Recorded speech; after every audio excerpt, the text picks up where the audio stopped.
गाता पंजाब सिंध गुजरात मराठा द्राविड उत्कल वंगा विंध्य हिमाचल यमुना गंगा उच्चल जलसि तरंगा तब शुभ नामे जागे तब शुभ आशीष मांगे गाहे तब जय गाथा जन गण मंगलदायक जय हे भारत भाग्य विधाता जय हे जय हे जय हे जय जय जय जय हे जय जय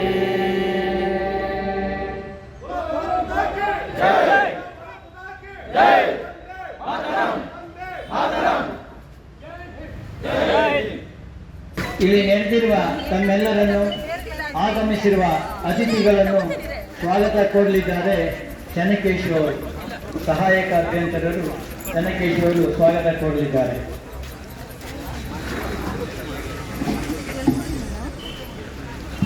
ಎಲ್ರಿಗೂ ನಮಸ್ಕಾರ. ಈ 78ನೇ ಸ್ವಾತಂತ್ರ್ಯ ದಿನಾಚರಣೆಯನ್ನು ನಮ್ಮ HSR ವಿಭಾಗದ ವತಿಯಿಂದ ಅದ್ದೂರಿಯಾಗಿ ನಡೆಸಲಾಗ್ತಾ ಇದೆ.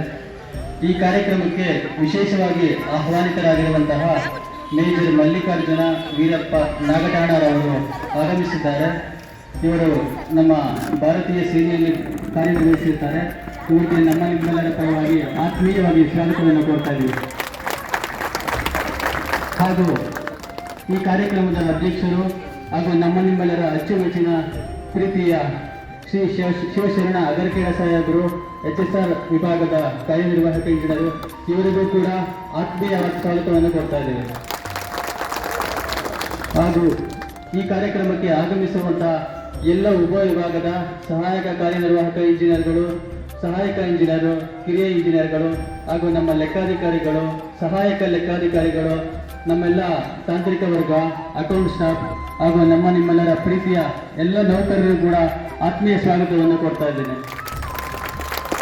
ಹಾಗೂ ಈ ಕಾರ್ಯಕ್ರಮಕ್ಕೆ ಆಗಮಿಸಿರುವಂತಹ ಎಲ್ಲ ನೌಕರ ಸಂಘದ ಪದಾಧಿಕಾರಿಗಳು ಹಾಗೂ ಗುತ್ತಿಗೆದಾರ ಸಂಘದ ಪದಾಧಿಕಾರಿಗಳು ಹಾಗೂ ಗ್ರಾಹಕರು ಹಾಗೂ ಮಾಧ್ಯಮ ಮಿತ್ರರು ಎಲ್ಲರಿಗೂ ಕೂಡ ನಮ್ಮ ನಿಮ್ಮೆಲ್ಲರ ಪರವಾಗಿ ಆತ್ಮೀಯವಾಗಿ ಸ್ವಾಗತವನ್ನು ಕೋರ್ತಾ ಇದ್ದೇನೆ.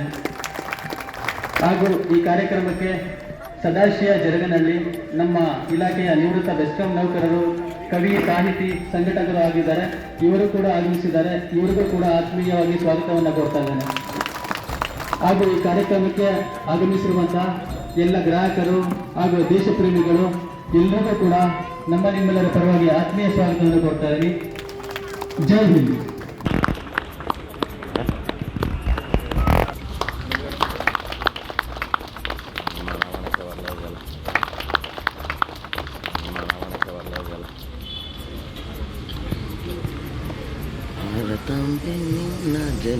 ಧನ್ಯವಾದಗಳು ಸರ್.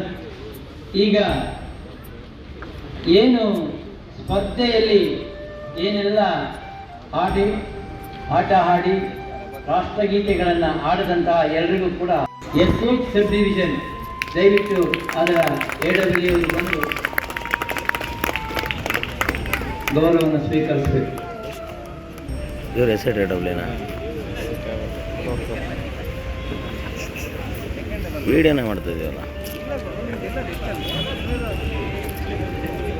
ಏನು ಮಾಡೋರು ಎಸ್ಟೇಟು? ಅದೇ ನನಗೂ ಅರ್ಥ ಆಗ್ತಾಯಿಲ್ಲ. ನೋಡಿದ್ರೆ ಹಂಗೆ ಐತಿ. ಇರಲಿ ಬರ್ರಿ ಅದು ಶೂ ಎಲ್ಲ ಬಿಸ್ತಾರ, ಇರಲಿ ಬರ್ರಿ ಅಂದೆ. S12 sub division sub division ಇಲ್ವಾ? S8 ಬನ್ನಿ. ನಾಲ್ಕು ಕಬಡ್ಡಿ ಹೋಗಿ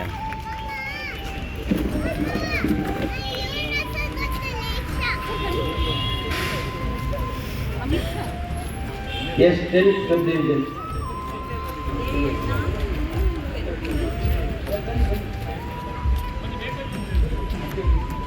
ಬೇಗ ಬರಬೇಕು. ಹಾಗೆ S19 ಸಬ್ ಡಿವಿಷನ್ 3ನೇ ಸ್ಥಾನ.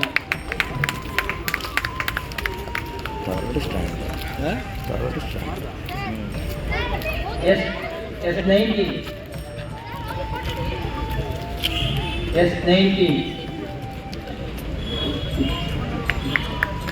ಈಗ ಬೆಸ್ಟ್ ಮೇಡಮ್ ಎ ಡಬ್ಲ್ಯೂ ಅಂದ್ರೆ ಎ ಡಬ್ಲ್ಯೂ ಅಂದ್ರೆ ಮೇಡಮ್ ಸಬ್ ಡಿವಿಷನ್ ಮತ್ತು wind up S12 sub division,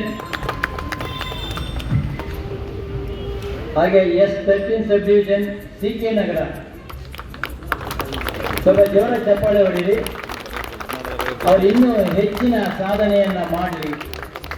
ಮಾಡಲಿ S10 subdivision Ulimavu. Congrats madam,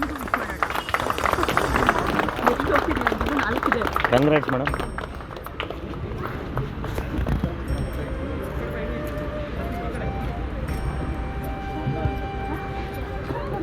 best meter reader Savitha and team, Savitha R, Poornima ಮತ್ತು ಲಿಂಗಮಣಿ. ಲಿಂಗಮಣಿ ಎರಡನೇ ರ್ಯಾಂಕ್ ಇವೆಲ್ಲ ಯಾವಾಗ ಸ್ಪರ್ಧೆ ಅನುಷಾ ಮತ್ತು ರಮ್ಯಾ. ಚೊಲ್ಲವೇ ಇಲ್ಲ ಇವರು ರಂಗೋಲಿ ಸ್ಪರ್ಧೆನಾ? ಪರವಾಗಿಲ್ಲ, ಹೆಣ್ಮಕ್ಳು ರಂಗೋಲಿ ಹಾಕೋದು ಮರ್ತೋಗಿದ್ರು ಅಂದ್ಕೊಂಡಿದ್ದೆ. ಹಾಕಿದ್ರು, ಥ್ಯಾಂಕ್ ಯು ಮ್ಯಾಮ್. ಹಾಕಿತ್ತು ಇಲ್ಲೆಲ್ಲ ಆಗಿರುತ್ತೆ ಹೌದಾ? ಈಗ ನಾವು ರಂಗೋಲಿ ಪ್ರಭಾ ಮತ್ತು ಲಿಂಗಮಣಿ. ಬಸಣ ಆ ಮೇಡಮ್ ಬರ್ದಂತೆ ಫೋಟೋ ಚೆನ್ನಾಗಿ ತಗೊಂಡಿದ್ದಾರೆ.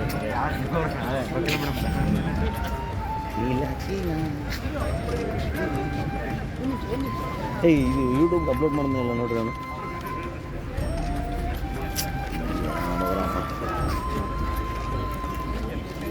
ಅನುಷಾ ರಮ್ಯಾ.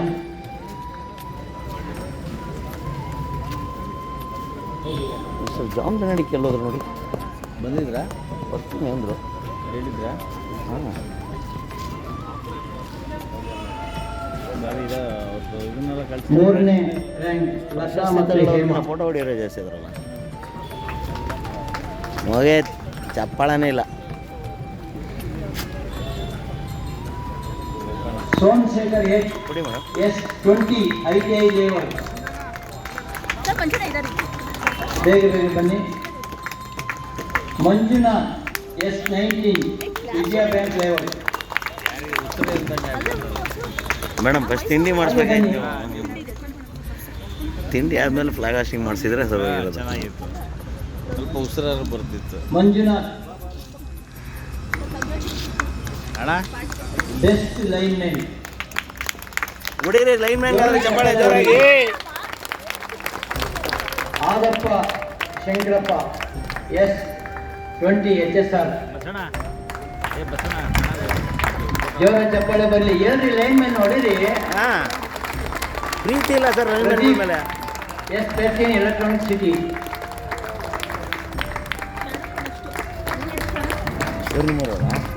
ಶಂಕರಪ್ಪ S19 ಬಿಳೆಕಳ್ಳಿ. ನಾವು ಯಾರು ಇನ್ಮೇಲೆ ಎಲ್ಲ ಇದುವೆಲ್ ನಿಮಗೆ ಈಗ ಕ್ರೀಡೆಯಲ್ಲಿ ಉತ್ತೀರ್ಣರಾದವರು ಬ್ಯಾಡ್ಮಿಂಟನ್ನಲ್ಲಿ ಉತ್ತೀರ್ಣ Satish T and Nagaraj Nayak DK ಜಾಸ್ತಿ, ವಿನ್ನರ್. ಲೈನ್ ಮ್ಯಾನ್ಗೆ ಹಾಂ, ಸ್ವಲ್ಪ ಸಿಟ್ಟು ಜಾಸ್ತಿ ಅಣ್ಣಗೆ. ಹೌದಾ? ಯಾವ ಥರ? Satish and Nagaraj Nayak DK, Ravindra Nayak and Vishwa Gudagi. ಮತ್ತೊಬ್ಬರು ಅಮಿತ್ ಕುಮಾರ್ ಎ ಅಂಡ್ ಹಿತೇಶ್ ಕುಮಾರ್. ಬೇಗ ಬನ್ನಿ.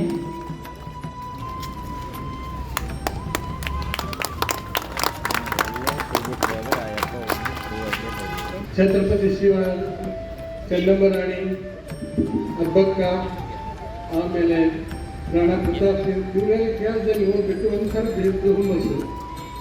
ಮತ್ತು ನಾವು ಚಿಕ್ಕವರಿರುವಾಗ ಅಂದರೆ 12 ವರ್ಷ ಇರುವಾಗ ನಮ್ಮ ತಂದೆ ತಾಯಿ ಏನು ಮಾಡೋರು, ಬರೀ ಪೌರಾಣಿಕ ಚಿತ್ರಗಳು, ಮಹಾಭಾರತ, ರಾಮಾಯಣ ಇಂಥದ್ದು ಕೊಂಡವರು ಅಲ್ಲೆಲ್ಲ ಇದ್ದಾವೆ, ಬಾಣ ಬಿಲ್ಲ ಮಾಡಿ ಈ ಒಂದು ಮನೋಭಾವ ಬೆಳೆಸ್ಕೊಂಡು ಇದನ್ನು ಬಂದಾಗ, ಯಾವಾಗ ಅವಕಾಶ ಬಂದಾಗ NCCಯಲ್ಲಿ ಕೂಡ ಇದ್ದೆ ನಾನು. ಹೀಗಾಗಿ ಸೈನ್ಯ ದಳದಲ್ಲಿ, ಭಾರತೀಯ ಸೈನ್ಯ ಪಡೆಯಲ್ಲಿ ಹೋಗ್ಬೇಕಂತ ಆಸೆ ಇತ್ತು. ನಾನು ಫೈನಲ್ BSc ಇರುವಾಗ 63ನೇ ಇಸ್ವಿಯಲ್ಲಿ ಇದು ಬಂತು. ಟ್ರೈನಿಂಗ್ ಮಾಡಿಕೊಂಡು ಅವ್ರು ಹೇಳಿದ್ರು ಕೆಡೆಟ್ ಆಗಿ ಅಂತ ಸೇರ್ಕೊಳ್ಳಿಲ್ಲ. ಆಫೀಸರ್ ಅಂತ ಸೆಲೆಕ್ಷನ್ ಆದಮೇಲೆ UPSC ಇಂದ ಸೆಲೆಕ್ಷನ್ ಇರ್ತದೆ, ಕಾಮನ್ ಸರ್ವಿಸಸ್ ಎಂಟ್ರೆನ್ಸ್ ಎಕ್ಸಾಮಿನೇಷನ್ಸ್ ಇರ್ತದೆ. ಅದರಲ್ಲಿ ಪಾಸ್ ಆದವರಿಗೆ 3 ವಿಭಾಗಕ್ಕೂ ಹೋಗ್ಬೋದು. ಒಂದು ಖಡಕ್ವಾಸ್ಲಾಗ ಹೋಗ್ಬೋದು. ಅಲ್ಲೇನು ಅಂತಂದರೆ 10+12 ಆದವರಿಗೆ 4 ವರ್ಷ ಟ್ರೈನಿಂಗ್ ಕೊಡ್ತಾರೆ. Basic training besides graduation Poona ಯೂನಿವರ್ಸಿಟಿಯವರು ಅವರಿಗೆ ಗ್ರ್ಯಾಜುಯೇಷನ್ ಇನ್ ಮಿಲಿಟರಿ ಸೈನ್ಸ್ ಕೊಡ್ತಾರೆ. ಅಲ್ಲಿಂದ ಖಡಕ್ವಾಸ್ಲಾಗ ಹೋಗೋದಕ್ಕೆ ಹೋಗ್ಬೇಕು ದೇಹರಾದೂರಿಗೆ, ಇಂಡಿಯನ್ ಮಿಲಿಟರಿ ಅಕಾಡೆಮಿಗೆ.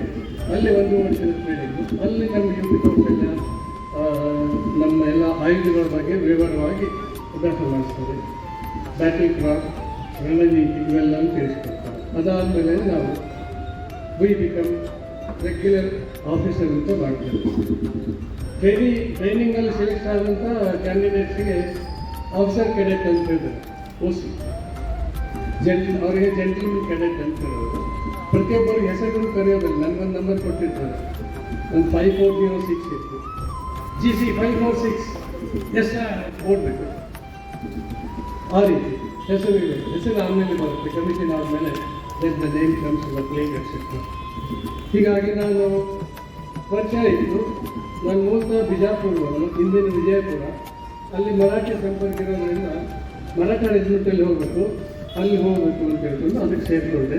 ಅದಾದಮೇಲೆ ಶಿವಾಜಿ ಮತ್ತು ರಾಣಾ ಪ್ರತಾಪ್ ಇಂಥವ್ರು, ರಾಣಿ ಚೆನ್ನಮ್ಮ ಇವ್ರ ಬಗ್ಗೆ ಓದ್ಬಿಟ್ಟು ಒಂಥರದ್ದು ಹುಚ್ಚು ಹುಮ್ಮಸ್ಸು ಅಂತ ಹೇಳ್ತಾರಲ್ಲ, ಆ ಥರ ಇತ್ತು. ವಿದೌಟ್ ಕನ್ಸಲ್ಟಿಂಗ್ ಇಲ್ಲಿ ನೋಟ್ ಮಾಡ್ಕೋಬೇಕು ನಾವೆಲ್ಲರೂ. ಹಿಂದಿನ ಪರಿಸ್ಥಿತಿ ಕಾರಣ ಅಂತಂದರೆ ಅಂದಿನ ಪ್ರೈಮ್ ಮಿನಿಸ್ಟರ್ ಅವರು ಸರ್ದಾರ್ ಪಟೇಲರಿಗೆ ಮೀಟಿಂಗಲ್ಲಿ ಕರೆದೇನೆ ಸ್ಪೀಚ್ ಫೈಲ್ ಮಾಡ್ತಾರೆ. ಆಮೇಲೆ ಮುಗಿದೋದ್ಮೇಲೆ ಅವ್ರು ಹೇಳ್ತಾರೆ, yes you are right, we should have given you time ಅಂತ ಹೇಳ್ತಾರೆ. ಆಮೇಲೆ ಯಾಕೆ ಈ ಪಾಕ್ ಆಫ್ ಕಾಶ್ಮೀರ್ ಬಂದಮೇಲೆ ಯಾಕೆ Pak of Kashmir is most important to pass. ಅಲ್ಲೇ 65ನೇ ಇಸ್ವಿಯಲ್ಲಿ ಹಾಜಿ ಪೀರ್ ಪಾಸ್ ಅಂತ ಹೇಳಿದೆ, ಗುಡ್ಗಾಡದಲ್ಲಿ ಹೋಗೋಡಿಸ್ತಾರೆ. ಖೈಬರ್ ಪಾಸ್ ಅಂತ ಹೇಳಿ ಓದಿರ್ತೇವೆ ಗುರುದಲ್ಲಿ. ಹಾಗೆ that was the most essential. ಅದನ್ನು ಕೂಡ ವಾಪಸ್ ಕೊಟ್ಬಿಡ್ತಾರೆ ನೆಹರು ಅವ್ರ ತಾತನ ಪ್ರಾಪರ್ಟಿ ಅಂತ. ಇವತ್ತಿನ ಪರಿಸ್ಥಿತಿಗೆ ನಾವು ಪ್ರತಿ ದಿವಸ ಪ್ರತಿ ವಾರದಲ್ಲಿ ಸಿಕ್ಕದ 2-3 ಆಫೀಸರ್ಸ್ ಇರ್ತಾರೆ. ಯಾಕೆ ಇದಾಗಿರೋದು? ಇನ್ನು ಯಾಕೆ ಇದನ್ನು ಹೇಳ್ತಾ ಇದ್ದೀನಿ ಅಂದರೆ, ನಮ್ಮ ಬಂದಂಥ ಸ್ವಾತಂತ್ರ್ಯನ ಕಾಪಾಡೋದು ನಮ್ಮ ಕೈಯಲ್ಲಿದೆ. ಯಾವ ರೀತಿಯಾಗಿ ಕಾಪಾಡಬೇಕು, ಏನು ಕಾಪಾಡಬೇಕು ನಾವು ಜವಾಬ್ದಾರಿಯಿಂದ ಮಾಡಬೇಕು. ಯಾರು ದೇಶ ರಕ್ಷಣೆ, ದೇಶ ಸೇವೆ ಅಂತ ಇರ್ತಾರೆ ಅಂಥವ್ರನ್ನ ಆಯ್ಕೆ ಮಾಡ್ಕೊಳ್ಬೇಕು. ಯಾವುದೇ ಭಾಗ್ಯಗಳಿಗೆ ಮಾತ್ರ ದಯವಿಟ್ಟು ಕೊಡಬೇಕು. ನನ್ನ ಮೊಮ್ಮಕ್ಕಳವರೆಗೆ ನಾನು ವೇಟ್ ಕಂಫರ್ಟೇಬಲ್, ಬಟ್ ನಿಮ್ಮ ಮೊಮ್ಮಕ್ಕಳವರೆಗೆ ಯೋಚನೆ ಮಾಡಿಕೊಂಡು ದೇಶ ಯಾರು ಆಳಬೇಕು ಅನ್ನೋದು ಮಾಡಿಕೊಂಡು ಹೀಗೆ ಮಾಡೋದು ಖಂಡಿತ ಮಾಡಿಕೊಂಡು ನಾನು ಇವ್ರಿಗೆ ವೋಟ್ ಹಾಕ್ರಿ, ಇವ್ರಿಗೆ ವೋಟ್ ಹಾಕ್ರಿ.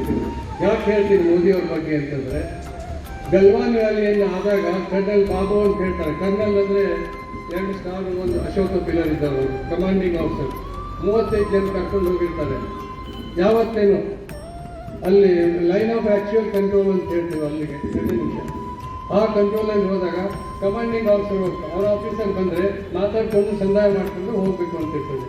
ಆಗ ಕೈಗಳ ಬರ್ತಿತ್ತು. ಅವರು ಚೈನೀಸ್ ಏನು ಬಂದಿರ್ತಾರೆ, ಲಾಠಿಯಲ್ಲೇ ಬಾರ್ಡ್ ಆಯಿಲ್ ಇರ್ತದೆ ನೋಡಿ, ಮುಳ್ಳಿಂದ ಅಂಥ ಸುಟ್ಕೊಂಡು ಬಂದಿರ್ತಾರೆ. ಅಂಥದ್ರಲ್ಲಿ ನಾವು 45 ಜನರಿಗೆ ಹೊರಬಂದಿದ್ದೇವೆ. ಕರ್ನಲ್ ಬಾಬು ಸಾಯ್ತಾರೆ. ಯಾಕೆ ಸತ್ರು? ದೇಶ ಮುಖ್ಯ, ನಾವು ಸ್ವಂತ ಅಲ್ಲ. ಅದು ನಮ್ಮ ಧ್ಯೇಯ ಇದೆ. ಅದಕ್ಕೋಸ್ಕರ ಉಳಿಸೋದಕ್ಕೋಸ್ಕರ ದಯವಿಟ್ಟು ನಮ್ಮ ಸ್ವಂತ ನಾವು ಕಾಪಾಡಬೇಕಾದ್ರೆ ನಾವು ಸಮರ್ಪಕವಾಗಿ ರೆಸ್ಪಾನ್ಸಿಬಿಲಿಟಿ ಏನಂತಾರೆ, ಜವಾಬ್ದಾರಿ, ಒಳ್ಳೆ ಜವಾಬ್ದಾರಿಯಿಂದ ದಯವಿಟ್ಟು ವೋಟ್ ಹಾಕಿ. ಯಾರಿದ್ದಾರೆ, ಯಾರು ನಮ್ಮ ದೇಶ ರಕ್ಷಣೆ ಮಾಡ್ತಾರೆ, ದೇಶ ಕಾಪಾಡಬೇಕಂತಾರೆ, ಮುಂದಿನ ಪೀಳಿಗೆ ಬಗ್ಗೆ ಯೋಚನೆ ಮಾಡಿ ಅಂಥವ್ರಿಗೆ ವೋಟ್ ಹಾಕಿ. ಜೈ ಹಿಂದ್, ಧನ್ಯವಾದ. ಕೆಲಸ ಮಾಡೋಣ ನಾವೆಲ್ಲರೂ ಸೇರಿ. ನಾವು ನಿಮ್ಮಲ್ಲಿ ಒಬ್ಬರಾಗಿರ್ತೀವಿ. ನಾನೇ ಅಧಿಕಾರಿ ಅಂದ ತಕ್ಷಣ ನನಗೆ ನಾನು ಬೇರೆ ಪೋಷಾಕ ಏನಾದ್ರು ಕೊಡಲ್ಲ.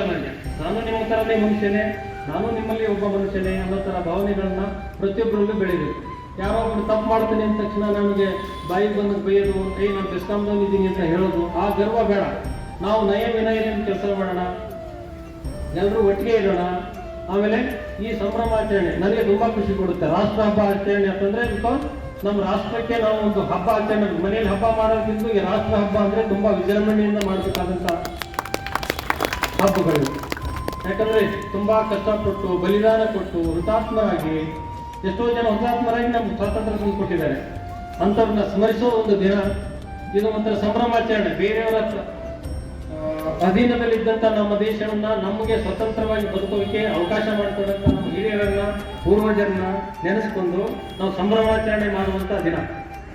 ಆದ್ದರಿಂದ ನಾವೆಲ್ಲರೂ ಈ ಹಬ್ಬವನ್ನು ಇನ್ನೂ ಜೋರಾಗಿ ಆಚರಿಸಬೇಕು ಅಂತ ನನ್ನ ಆಸೆ. ಯಾಕಂದರೆ ನಾನು I should thank each and everyone, ಎಲ್ಲರಿಗೂ ನಾನು ಧನ್ಯವಾದ ಹೇಳಬೇಕು. ಯಾಕಂದರೆ ಈ ಹಬ್ಬ ಆಚರಣೆ ಮಾಡೋಣ ಅಂತ ನಾನು ಹೇಳಿದ ತಕ್ಷಣ ಪ್ರತಿಯೊಬ್ಬರು ಇನ್ವಾಲ್ವ್ ಆದರು. ನಮ್ಮ ಎಡಗಲಿಗಳಾಗಲಿ, ಎಇಸ್ ಆಗಲಿ, ಜೆಇಸ್ ಆಗಲಿ ತುಂಬ ಇದರಿಂದ ಮಾಡಿದಿರಿ. I am thankful to them. Particularly ಹೆಣ್ಮಗಳು 24/7 ಕೆಲಸ ಮಾಡ್ತೀರಿ ನೀವು. ನಾವು ತಮ್ಮ ಸೇವೆಯೇ ತಾವಿದ್ದೀರಿ ಅಂತಲೇ ನಮ್ಮ ಬೆಸ್ಕಾಂ ಬದುಕತ್ತೆ ಅಂತಲೇ ಹೇಳ್ತೀನಿ ನಾನು ಧೈರ್ಯವಾಗಿ. ಇದನ್ನೆಲ್ಲ ಹೇಳ್ತಾ ಎಲ್ಲರಿಗೂ ಶುಭವಾಗಲಿ. ಜೈ ಹಿಂದ್, ಜೈ ಕರ್ನಾಟಕ, ಜೈ ಬೆಸ್ಕಾಂ. बोलो भारत माता की जय, बोलो भारत माता की जय. ಎಲ್ಲರಿಗೂ 78ನೇ ಸ್ವತಂತ್ರ ಸಂಭ್ರಮಾಚರಣೆಯ ಹಾರ್ದಿಕ ಶುಭಾಶಯಗಳು. ಇವತ್ತು ಒಂದು ನಮ್ಮ ರಾಷ್ಟ್ರ ಹಬ್ಬನ ನಾವು ವಿಜೃಂಭಣೆಯಿಂದ ಆಚರಿಸಬೇಕು ಅಂತ ಎಲ್ಲರೂ ಸೇರಿದ್ದೀರಿ. ತಮ್ಮೆಲ್ಲರಿಗೂ ಮತ್ತೊಮ್ಮೆ ಸ್ವಾತಂತ್ರ್ಯ ಸಂಭ್ರಮಾಚರಣೆಯ ಹಬ್ಬದ ಹಾರ್ದಿಕ ಶುಭಾಶಯಗಳನ್ನು ತಿಳಿಸ್ತಾ, ಇಲ್ಲಿ ನಾವ್ಯಾರು ಸ್ವತಂತ್ರ ಹೋರಾಟ ಮಾಡಿದವರು ಯಾರೂ ಇಲ್ಲ, ಅಥವಾ ಹೋರಾಟ ಮಾಡಿದ್ದಾರೆ ಅಂತ ಹೇಳ್ತಿದೆ. ನಮ್ಮ ಹಿರಿಯರು ಅಥವಾ ಅವ್ರ ತಾತ ಮುತ್ತಾತ ಹೋರಾಟ ಮಾಡಿದ್ರು ಅಂತ ನಾವು ಹೇಳ್ಕೊಳ್ತೀವಿ. ಹಾಗಂತ ಹೋರಾಟ ಮಾಡದೇ ಇರೋರು ಫ್ಯಾಮಿಲಿಯಲ್ಲಿ ಹುಟ್ಟಿದ್ದೀವಿ ಅಂತ ನಾವು ಇದು ಮಾಡೋಂಗಿಲ್ಲ. ಯಾಕಂದರೆ ಅದು ಸ್ವತಂತ್ರ ಹೋರಾಟದಿಂದ ನಾವೆಲ್ಲರೂ ನಮ್ಮ ಫ್ಯಾಮಿಲಿ ಪೂರ್ವಜರು ಸಹ ಎಲ್ಲರೂ ಅನುಭವಿಸಿದ್ದಾರೆ ಕಷ್ಟಗಳನ್ನ. ನಾವು ಪುಸ್ತಕದಲ್ಲಿ ಓದಿರ್ತೀವಂತೆ ಅವರು ಹೋರಾಟ ಮಾಡೋದು, ಈಗ ಹೋರಾಟ ಮಾಡೋದು ಅಂತೇಳಿ. ಈ ವಿಚಾರದಲ್ಲಿ ಹೇಳಬೇಕಂದ್ರೆ ನಾವು ಓದೋದು ಪುಸ್ತಕದಲ್ಲಿ ಗಾಂಧಿ, ನೆಹರು, ಸರ್ದಾರ್ ಪಟೇಲ್ ಅಂತ ಕೆಲವು ಸ್ವಾತಂತ್ರ್ಯ ಹೋರಾಟಗಳ ಹೆಸರುಗಳನ್ನು ಕೇಳಿದ್ದೀವಿ. ಹಾಗೂ ಸುಭಾಷ್ ಚಂದ್ರ ಬೋಸ್, ಸಾವರ್ಕರ್, ಭಗತ್ ಸಿಂಗ್, ಸುಖದೇವ್, ರಾಜ್ಗುರು, ಆಜಾದ್ರಂಥ ಹುತಾತ್ಮರ ಹೆಸರುಗಳನ್ನು ಸಹ ನಾವು ಕೇಳಿದ್ದೀವಿ. ಇದು ನಮಗೆ ಇತಿಹಾಸ ಪಾಠದಂತೆ ಕೇಳಿಸುತ್ತೆ.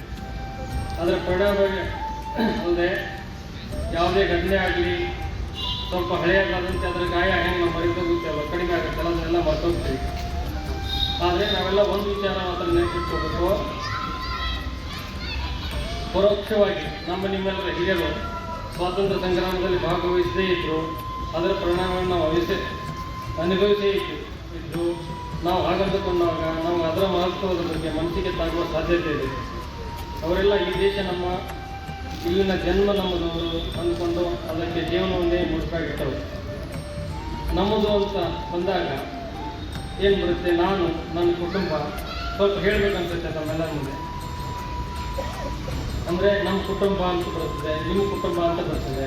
ಅದೇ ಥರ ನಮ್ಮ ಬೆಸ್ಕಾಂದು ಸಹ ಒಂದು ಕುಟುಂಬ ಅಂತ ನಾವು ಭಾವಿಸ್ಕೊಂಡು ಹೋದರೆ ಸುರಕ್ಷಿತವಾಗಿ ಎಲ್ಲ ನಮ್ಮ ಕುಟುಂಬ ಸುರಕ್ಷಿತವಾಗಿರಬೇಕು.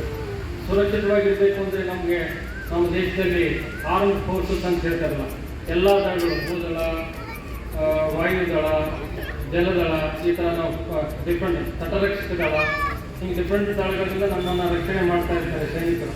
24/7 ಸೇವೆ ಸಲ್ಲಿಸ್ತಿರ್ತಾರೆ. ಅವ್ರು ಚೆನ್ನಾಗಿ 24/7 ಕೆಲಸ ಮಾಡ್ತಾರೆ ಅಂತ ಅನ್ನೋ ಉದ್ದೇಶದಿಂದ ನಾವು ಸೇಫ್ ಆಗಿದ್ದೀವಿ ಅಂತ ಹೇಳ್ತೀವಿ. ಆದರೂ ಸಹ ಎಷ್ಟೋ ಭಯೋತ್ಪಾದನೆ ಘಟನೆಗಳು ನಿಲ್ತವೆ. ಅದನ್ನು ನಾವು ಸೂಕ್ಷ್ಮವಾಗಿ ನಮಗೇನಾದರೂ ಗಮನಕ್ಕೆ ತಂದರೆ ನಾವು ಅದನ್ನು ಕೇರ್ ತಗೋಬೇಕು. ಆಮೇಲೆ ಸುರಕ್ಷತೆ ಅಂತ ಬಂದಾಗ ನಮ್ಮಲ್ಲಿ ಸಹ ಈಗ ಪ್ರತಿಯೊಂದು ಹಂತದಲ್ಲಿ ನಾವು ನಮ್ಮ ಸುರಕ್ಷತೆ ನಾವು ನೋಡ್ತಾ ಹೋದರೆ ಎಲ್ಲನೂ ಸುರಕ್ಷಿತವಾಗಿ ನೋಡ್ಕೋತೀವಿ ಅಂತ ನನ್ನ ಭಾವನೆ. ಸೇಫ್ಟಿ ಸಲುವಾಗಿ ಏನೇನು ನಾವು ಮಾಡ್ಬೋದು ಅನ್ನೋದನ್ನ ಕೆಲವೊಂದು ನಾನು ಹೇಳ್ತೀನಿ. ಜಸ್ಟ್ ಲಿಸ್ಟ್ ಔಟ್ ಮಾಡಿದ್ದೀವಿ. ಕೆಲಸ ಮಾಡುವಾಗ ತಮ್ಮ ಹಿಂದೆ ಕುಟುಂಬದ ಜವಾಬ್ದಾರಿ ಇದೆ ಅನ್ನೋದನ್ನು ನೆನೆಸ್ಬೇಕು. ಫಸ್ಟ್ ಆ್ಯಂಡ್ ಫಾರ್ಮೋಸ್ಟ್ ನನಗೆ ನನ್ನ ಜವಾಬ್ದಾರಿ, ಕುಟುಂಬದ ಜವಾಬ್ದಾರಿ ಅನ್ನೋದನ್ನು ನೆನೆಸ್ಕೋಬೇಕು. ಸರಿಯಾದ ಸುರಕ್ಷತಾ ಸಾಧನಗಳನ್ನು ಧರಿಸ್ಬೋದು, ಇದು ಹ್ಯಾಂಡ್ ಗ್ಲೌಸ್ ಹಾಕ್ಬೋದು, ಶೂಗಳು ಹಾಕ್ಬೋದು. ಕೆಲಸದಲ್ಲಿ ತೊಡಗುವ ಮೊದಲು ಅಲ್ಲಿನ ಹವಾಮಾನ ಪರಿಸ್ಥಿತಿ, ಅಲ್ಲಿನ ಮಾಹಿತಿ ಪಡೆದು ಎಲ್ಲೆಲ್ಲಿಂದ ಕರೆಂಟ್ ಬರುತ್ತೆ, ಯಾವ ಲೈನಿಂದ ಬರುತ್ತೆ ಅಂಥದನ್ನೆಲ್ಲ ಪರೀಕ್ಷೆ ಮಾಡಿಕೊಂಡು ನಾವು ಕೆಲಸಕ್ಕೆ ಹೋದರೆ ಸರಿ ಹೋಗುತ್ತೆ ಅಂತ ನನ್ನ ಅಭಿಪ್ರಾಯ. ಇದನ್ನೆಲ್ಲ ಬಿಟ್ಟರೆ ನಾನು ಇನ್ನೊಂದು ಸ್ವಲ್ಪ ಸಮಾಜದ ಬಗ್ಗೆ ಮಾತಾಡೋಣ ಅನಿಸ್ತದೆ. ಯಾಕಂದ್ರೆ ನಾವೆಲ್ಲರೂ ಸೇರೋದು ತುಂಬ ಅಪರೂಪ, ಆಮೇಲೆ ಮುಕ್ತವಾಗಿ ಮಾತಾಡೋದು ತುಂಬ ಅಪರೂಪ. ಈಗ ನೋಡಿ, ನಮ್ಗೆ ಎಷ್ಟೇ ಕೆಲಸಗಳಿದ್ರು ನಾವು ಒಂದು ಸಂಭ್ರಮಾಚರಣೆಗೋಸ್ಕರ ಬಂದಿದ್ದೀವಿ. ಇದು ನಮ್ಮ ರಾಷ್ಟ್ರಕ್ಕೋಸ್ಕರ ಬಂದಿದ್ದೀವಿ. ಫಸ್ಟ್ ನನ್ನಿಂದ ನಾನು ಸೇವೆ ಏನು ಮಾಡ್ಬೋದು ದೇಶಕ್ಕೆ ಅನ್ನೋದನ್ನು ನಾನು ಯೋಚನೆ ಮಾಡಬೇಕಾಗುತ್ತೆ. ಫಸ್ಟ್ ಈಗ ನಾವು ಪ್ಲಾಸ್ಟಿಕ್ ಉಪಯೋಗಿಸ್ತೀವಿ, ಏನೋ ಚಾಕ್ಲೇಟ್ ತಿಂತೀವಿ, ಅದನ್ನೆಲ್ಲ ಬಿಸಾಕ್ಬಿಡ್ತೀವಿ. ನಮ್ಮಿಂದಲೇ ಶುರು ಮಾಡ್ಕೊಳ್ಳೋಣ ಅಲ್ವಾ? ಈ ಪರಿಸರ, ಈಗ ನಾವು ಪರಿಸರ ಎಷ್ಟು ಕೆಟ್ಟೋಗಿದೆ ಅಂದರೆ ನಾವು ಎಷ್ಟೇ ಮಾಡಿದ್ರು ಸರಿ ಮಾಡೋಕ್ಕಾಗಲ್ಲ. ಅದನ್ನು ಪ್ರತಿಯೊಬ್ಬರು ನಮ್ಮ ಜೀವನದಲ್ಲಿ ನಾವು ಅನಿಸ್ಕೊಂಡ್ರೆ, ನಾನು ನಂದು ಸುತ್ತಮುತ್ತ ಇರೋ ಪರಿಸರ ನಾನು ಸರಿಯಾಗಿ ಇಟ್ಕೊಳ್ತೀನಿ ಅಂದರೆ ಖಂಡಿತ ನಾನು ಒಳ್ಳೆಯ ಸಮಾಜ ಮಾಡ್ಬೋದು, ಒಳ್ಳೆಯ ಪರಿಸರನ ನಿರ್ಮಾಣ ಮಾಡ್ಬೋದು. ಹಾಗೆ ಹೇಗಿರುತ್ತೆ ಅಂದರೆ ಈಗ ನನ್ನ ಮನಸ್ಸು ಒಪ್ಪಬೇಕಲ್ಲ, ನಾನು ಏನು ಮಾಡ್ತಿದ್ದೀನಿ ಅಂತ. ಈಗ ನಾನು ಒಂದು ಹೇಳ್ತೀನಿ, ಎಲ್ಲರ ಮುಂದೆ ಹೇಳಿ ನಾನು ಭಾಷಣ ಹೇಳಿ ಹೊಟ್ಟೋಗ್ತೀನಿ ಅಂತಲ್ಲ, ನಾನು ಏನು ಮಾತಾಡ್ತಿದ್ದೀನಿ ಅದನ್ನು ನಾನು ಅಳವಡಿಸ್ಕೊಂಡ್ರೆ ಡೆಫಿನೆಟ್ಲಿ ನಾವೆಲ್ಲರೂ ಲೈಫಲ್ಲಿ ಒಂದು ಒಳ್ಳೆ ಪ್ರಜೆಯಾಗಿ ಮುಂದಕ್ಕೋದು ಅಂತ ಹೇಳ್ಬೋದು. ಆಮೇಲೆ ಸಾಧ್ಯ ಆದಷ್ಟು ಎಲ್ಲರಿಗೂ ಅವಕಾಶ ಸಿಗಲ್ಲ ನಾವು ಸರ್ವಿಸ್ ಮಾಡೋದಕ್ಕೆ. ನಮ್ಮ ಬೆಸ್ಕಾಂ ಸಿಬ್ಬಂದಿಗೆ ಆಗಲಿ ನಮಗಾಗಲಿ ಇದು ಒಂದು ಗೋಲ್ಡನ್ ಅಪಾರ್ಚುನಿಟಿ ಅಂತ ಹೇಳ್ಬೋದು. ಎಲ್ಲರಿಗೂ ಸಿಗಲ್ಲ. ಇವನ್ ನಮ್ಮ ಡಿಪಾರ್ಟ್ಮೆಂಟಲ್ಲಿ ಕೆಲಸ ಮಾಡ್ತಾರೆ ಅಂದರೂ ಸಹ ಎಲ್ಲರೂ ಮೈಂಡಲ್ಲಿ ಕೆಲಸ ಮಾಡಲ್ಲ. ಎಲ್ಲರಿಗೂ ಈ ಸೇವೆ ಪ್ರತಿಯೊಬ್ಬರು ನಾನು ಸೇವೆ ಮಾಡ್ತೀನಿ ಅಂತಂದ್ರೂ ಆಗಲ್ಲ. ಅದನ್ನೆಲ್ಲ ನೋಡಿದ್ರೆ ನಾವು ತುಂಬ ಲಕ್ಕಿ ಅಂತ ಹೇಳ್ಬೋದು. ನಾವು ಹೇಗೆ ಅಂತಂದರೆ ಈಗ ನೋಡಿ, ಪ್ರತಿಯೊಬ್ಬರು ಮನೆಗೆ ಹೋಗಿ ಲೈನ್ಗೆ ಹೋಗಿ ಸರ್ವಿಸ್ ಮಾಡ್ತೀವಿ. ನಾವು ಪ್ರತಿಯೊಬ್ಬರು ಮನೆಗೆ ಹೋಗಿ ಬಿಲ್ ಕೊಡ್ತೀವಿ, ಕಲೆಕ್ಷನ್ ಮಾಡ್ತೀವಿ. ಅಂದರೆ ಯು ನೋ ದ ಪೀಪಲ್, ಜನಗಳಿಗೆ ನಾವು ಸೇವೆ ಮಾಡ್ತೀವಿ. ಈ ಸೇವೆ ಮಾಡೋದ್ರಿಂದ ಜನಗಳು ನಾವು ಹೋಗಿ ನಾವು ಕರೆಂಟ್ ಹೋಗಿದೆ ಸ್ವಲ್ಪ ಹೋಗಿ ಕೆಲಸ ಮಾಡಿದ್ರೆ ಅವ್ರು ಎಷ್ಟು ಕೃತಜ್ಞರಾಗ್ತಾರೆ. ಅದಕ್ಕೆ ನಮ್ಮ ಕರ್ತವ್ಯ ಇದೆ. We are not doing any favour to ಅವರಿಗೆ ನಾವು ಸೇವೆ ಮಾಡ್ತಿಲ್ಲ. ನನ್ನ ಜೀವನ ಚರಿತ್ರೆ 2 ಗಂಟೆನೂ ಸಾಕಾಗಲ್ಲ. ಅಂಥದ್ರಲ್ಲಿ ದೇಶವನ್ನು ಕಾದರೂ ದೇಶದಲ್ಲಿರೋ ಸೈನಿಕರು ಮೇಜರ್ಗಳು ತಮ್ಮ ಅನುಭವದ ನುಡಿಗಳನ್ನು ಹೇಳಿ ಅಂದರೆ 10 ನಿಮಿಷ 15 ನಿಮಿಷದಲ್ಲಿ ಸಾಕಾಗದೇ ಇಲ್ಲ. ಆದರೂ ಕೂಡ ತಮ್ಮ ಅನುಭವದ ಮಾತನ್ನು ಹಂಚಿಕೊಂಡಿದ್ದಾರೆ. ಅವರಿಗೆ ನಿಮ್ಮೆಲ್ಲರ ಪರವಾಗಿ ಹೃದಯಪೂರ್ವಕ ವಂದನೆಗಳನ್ನು ತಿಳಿಸ್ತೇನೆ.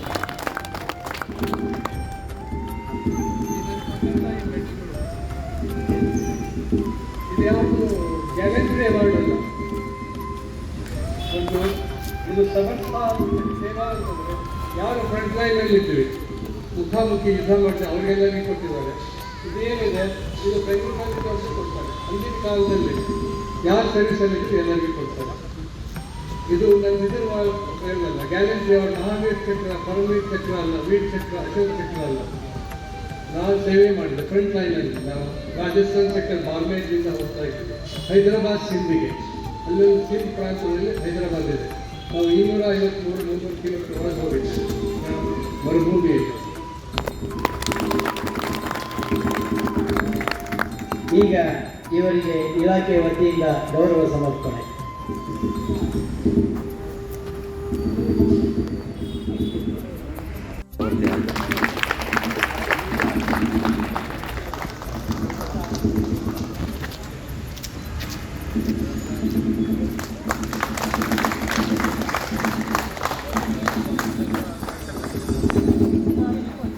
ಇಲಾಖೆಯ ಗೌರವವನ್ನು ಸ್ವೀಕರಿಸೋದಕ್ಕೆ ತುಂಬ ಧನ್ಯವಾದಗಳು ಸರ್.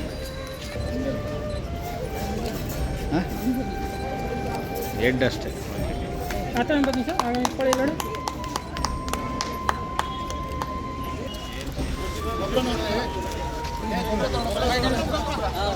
ನೀವು ಹೋಗಿ ಹಂಗೆ ಜೈಗಳು ಬರ್ರಿ, ಇಲ್ಲೊಂದು ಸಸಿ ನಡ್ರಿ.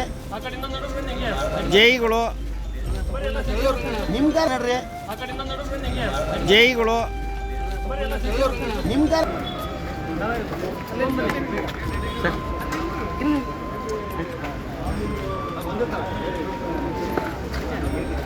ಎಲ್ಲ ಓಯಂಡಮ್ಮರು ಒಂದು 10 ಸಸಿ ನಡಿ ಸರ್. ನಿಮ್ಮ ಓಯಂಡಮ್ ಸುತ್ತಮುತ್ತ 101 ಸಸಿ ಹೇಳಿದ್ವಿ.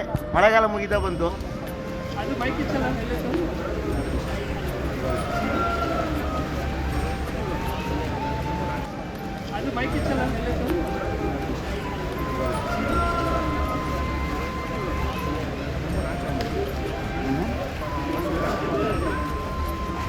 ಇಲ್ಲಿ ಬರ್ರಿ, ಆ ಕಡೆ ಆಪೋಸಿಟ್ ಸರ್. ಚೆನ್ನಾಗಿದ್ದೀರಾ ಸರ್? ಆ ಕಡೆ ಬಂದ್ಬಿಡಿ. ಇಲ್ಲ ಅಡ್ಡ ಆಗುತ್ತೆ. ಹಾಗೆ ಅವ್ನು ಸಗೆ ನಿಂತ್ಕೊಂಡ್ಬಿಡಿ. ಹಾಗೆ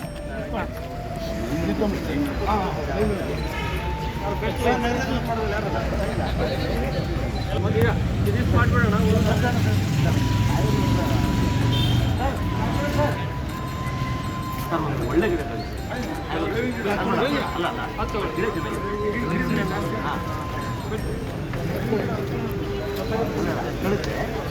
ಚೆನ್ನಾಗಿದೆ.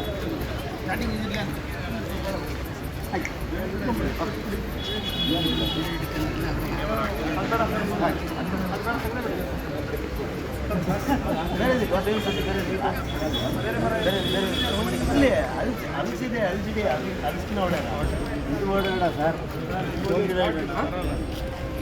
ಅಲ್ಸಲ್ವಾ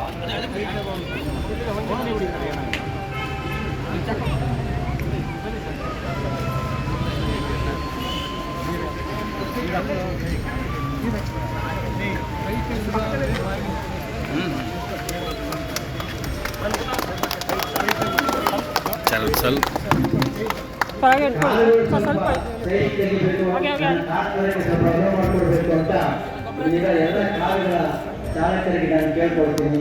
ದಯವಿಟ್ಟು ನನ್ನ ಕಾರ್ ತೆಗೆದು ಹೆಲ್ತಿಗೆ ಕಾರಣ ದಯವಿಟ್ಟು ಅನುವು ಮಾಡ್ಕೊಳ್ಳಿ.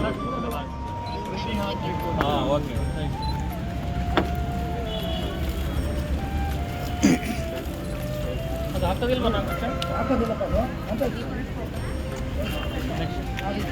ಕಡ್ಡಿ ಕೊಟ್ಟಿದ್ರೆ ಚೆನ್ನಾಗಿತ್ತು. ಆ ಕಡೆ ಬನ್ನಿ, ತಂಗಿಯಲ್ಲಿ ಮಾತಾಡ್ತೀನಿ